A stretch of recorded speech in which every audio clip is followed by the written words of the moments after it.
aquell dia, avui, de seguida. Això és Un forat.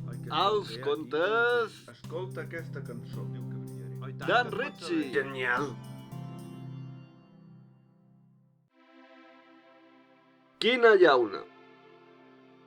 Ostres, no pot ser! Si és la meva beguda preferida. Feia tant de temps que no en veia cap que pensava que l'havien deixat de fer.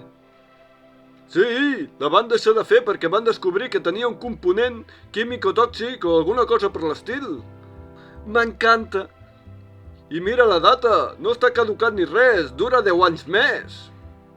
Això és fantàstic, me la pots donar? Donar no, però vendre sí. Per quan? Quin valor li poses?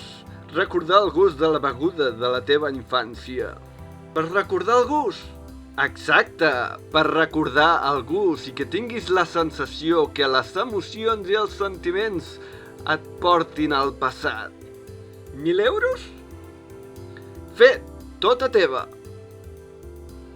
Ex, quin gust més horrible que té aquesta beguda. És que és una llauna col·leccionable, no és per beure. El líquid que hi posen a dins és perquè no es tombi. Ostres, no! Quina llauna! Ja ho pots ben dir, és per tenir un record del disseny de la llauna, per recordar l'existència d'aquesta beguda. Aleshores m'has enganyat. Potser sí, però ho havia de fer. Avui és 28 de desembre. Si us ha agradat el conte, doneu-li amor.